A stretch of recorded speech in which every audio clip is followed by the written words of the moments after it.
We are back with Dan Smith from Vail Mountain Rescue, and when we left, you were just getting into a story about some hunters that had kind of gone astray. Well, this was Friday night or Saturday night. Time flies when you're having fun. Yeah. I don't think they were bow hunters, because I've never had to rescue a bow hunter. Really? They know where they are. Interesting. They're stalkers. They just don't go to a place and stop. They stalk. Yeah. They have to get close. Yeah. So I think these were scouting rifle hunters, because black powder opens this week, I think. Okay. And they separated. Always a bad idea. One of them had a spot device, so he pushed the button on the spot, the SOS button, and that comes to us. But all that tells us is somebody at this place has a problem. Mm-hmm. But when you get to the spot people, you call them. They'll tell you who owns it, what their phone number is, who their significant other is, all those things that you register with. Except that's the guy that's not lost. That's the guy that's standing there with the spot. So we, through dispatch, we chatted a while, and the other fella had gone to find a pond to see if the deer would come over the pond and take a look at that. And he lost the way back. He found his way back, and we were about ready to put some people out. As is usual at night, about half our missions are in the dark. That's so rough. You're always careful when you have a night mission. Am I sending somebody out right? Can they do any good? Mm-hmm. Because if I send two people out at night, they don't get in until 4 in the morning, that's two people I can't use the next day.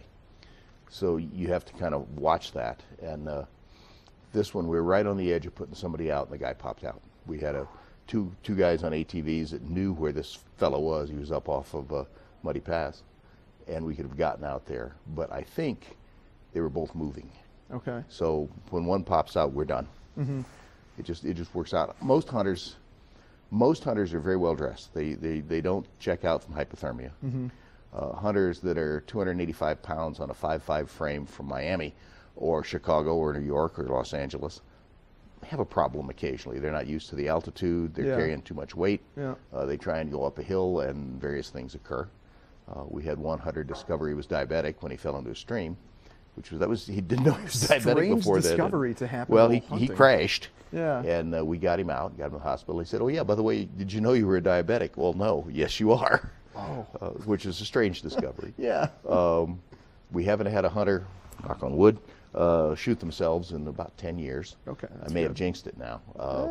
Probably not. We're good. No, you knocked on wood. We're good. But you know what we want to make sure when we do a hunter is that nobody's got a gun but us. Mm-hmm.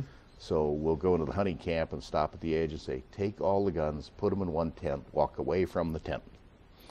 Because you've got a lot of people that come up here that are hunting with a guide.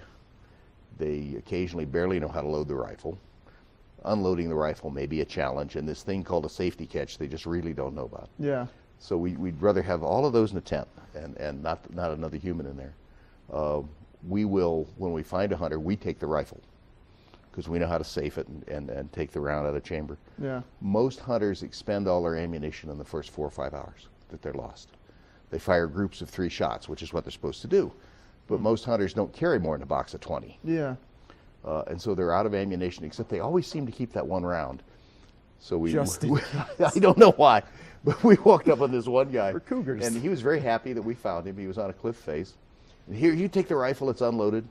So they take the rifle and it gets passed down to me, jack the bolt, but ping, out comes a live round. We don't trust anybody else's judgment that weapon's unloaded. Yeah, that's dangerous when you're having to deal with and hunters tend to just keep walking. Yeah. Bow hunters, as I say, usually know where they are. Mm-hmm. Hunters think they're up one ridge and they're actually on another, and it gets interesting.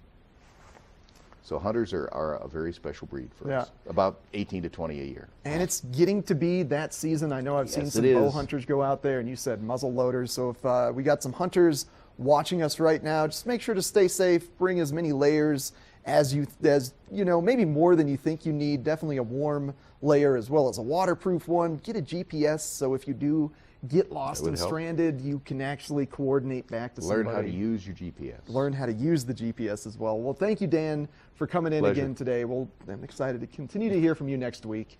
And hopefully it's a smooth week for you. Oh, hopefully. Yeah. All right. Well, coming up next, we've got Ashley continuing her hike up Berry Picker Trail, and let's see what she's up to.